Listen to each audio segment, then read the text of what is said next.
Hello and welcome to Construction Wolf. Today I'm going to tackle an issue that I'm sure many of you have, and that is with space, really displaying your Lego sets and keeping them.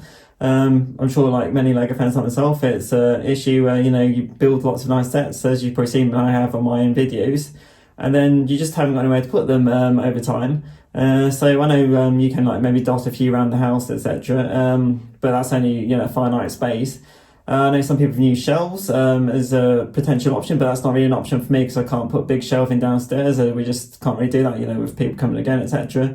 And then also, I know some people might have a spare room, like a bedroom that they can create into a Lego room.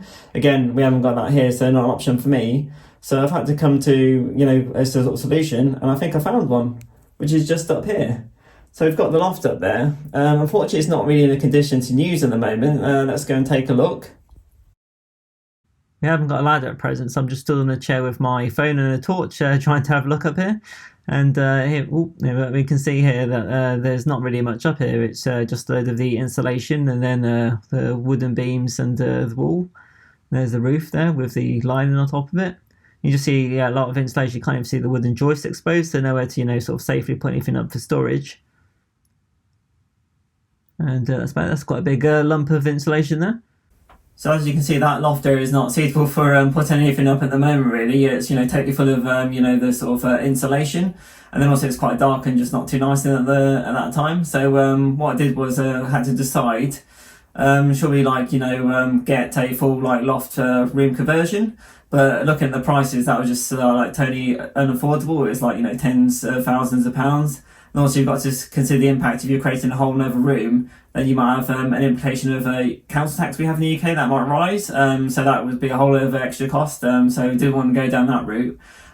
So then the other option was board in the loft. So I thought this was a good route and we discussed it and it looked good. So what you can do is you can buy kits.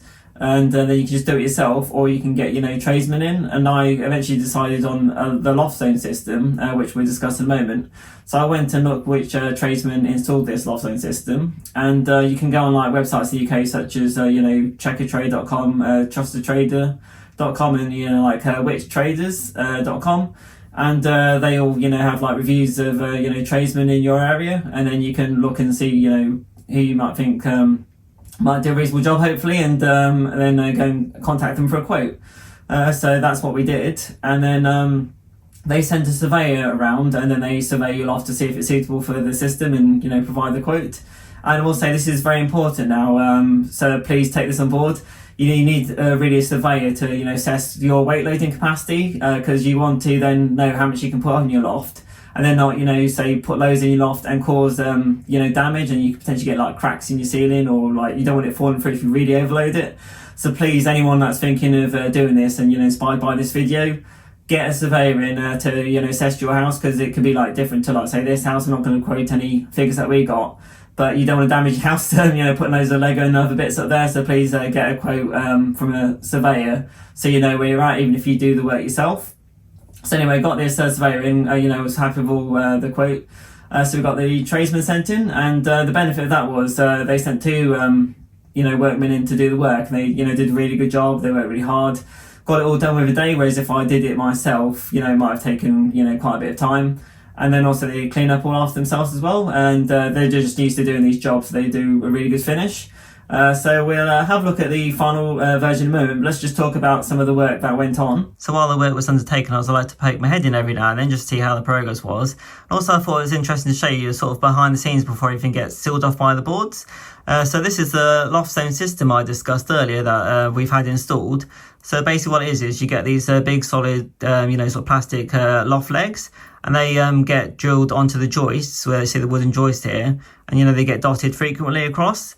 And then, there's another joist there where they get dotted on. And then the wooden beams here, they get screwed onto these loft legs. The benefit of this is it raises the boards up by 30 centimeters, and so you get this zone here where your insulation is protected, so it doesn't get squashed, because if you laid the board straight onto the insulation, it can squash it, and then this reduces the effectiveness of it being an insulator. And so actually your heat losses can be much greater if the insulation gets squashed, and then it's going to raise your energy bills when it's colder and you want your heating. So That's what you want to do, is, sort of have this LoftZone system, I would say.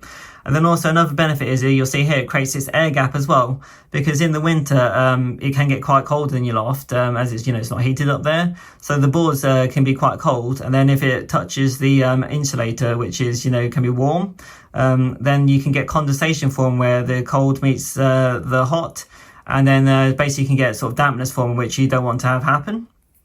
So if we scroll to another picture here, you'll see here, the sort of the beams as they sort of put in, and then they run sort of a 90-degree angle to the actual the joists, as you've seen in the other picture. So you get this sort of lattice effect, really. So it makes it a really sort of strong surface area when the boards are put on, so to spread the load around. So it's quite a strong system, which is another benefit of it. And you'll see if we scroll across again, that also sent an electrician across the company, which is, quite handy, because then we can get this lighting put in, so it's not dark and dingy. They've obviously put in like sort of a light switch there, and also put in a double socket as well, which is going to be quite useful if I need to, put some more light in for filming up there, or if we need to charge things, etc. So, very professional company that's done a very professional job. So let's take a look at the final work done. So as you remember from earlier in the video, this is the before shot. And this is the loft and after. Looks much more impressive, doesn't it? So we've got this massive area in the centre there, which you can put a table or two in to create a little Lego display with different sets. Hopefully we could maybe even build a Lego city now. We've got the space to do so. You'll notice at the sides here, we've got this area board as well. You can have an option where you just board up to here and then just put shelving here, but I thought if we put the boarding around the sides, you've got space to store, boxes of unbuilt sets, etc. And then also you've got space, if you've got big tables here to walk around and access them. So I think that worked out very well. And if we just swipe across, you'll see also we got obviously I had to have a ladder put in, to access the place, and there's you'll probably just about to see there's a step there to get in with ease of access. Unfortunately, the hatch we had actually was big enough to not need extending, whereas like some places you might need to extend it, which can add to the cost, unfortunately, if you've got a small hatch, just for getting things up there. I've managed to get the Lego Titanic box unflattened up through this hatch, and just put it overhead, and someone helped me get it over into the loft, so not an issue there with this hatch getting big boxes in. We didn't want to spend a lot of money on putting just a few tables in the loft. We decided on these IKEA tables, very affordable at £35 each. And this particular, should we say, table is very long as well. It's 2 metres by 60 centimetres. And you'll see here they just come as a flat, tabletop. And then you can actually get the legs, you'll see there. We can buy those separately, the different types. So I went for these just screw-on ones. You'll see here they just screw in, so it means the tabletop can easily be put in the loft, then you can screw these legs on afterwards. And if we go back to the actual tabletop, you'll see there's 2 legs either side, and then a central leg as well for this longer table, which means it's more stable. So the total cost per table is £47.50, so very good. And then also we thought we got plenty of space there now, let's get 2 of these, so that's what we did. And then another benefit to the table is this. The inside of the table is made of this honeycomb cardboard structure, so filled with air. This makes the tables very light, so perfect for going up inside the loft. So let's actually go up into the loft and take a proper look around. Right, so here we go then. Here's the 2 tables stuck together. You see it's 1.2 metres by 2 metres now. And so I've calculated this will have enough for 35 base plates, which is quite a lot. So you've got 5 across this way, 7 across that way, and I can actually just demonstrate one on there now.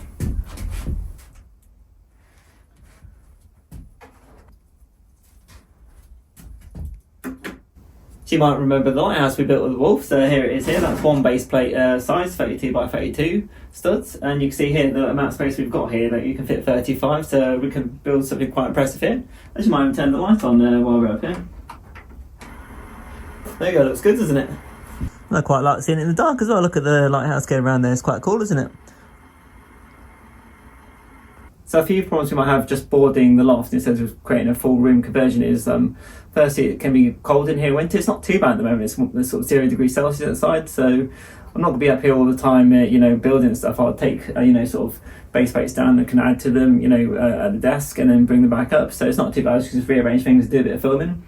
That's manageable. If you dress warm enough, it's fine. And then secondly, another problem I might have is it's not sort of a sealed like a room. It's got sort of gaps for airflow of the house, so you don't get condensation, etc.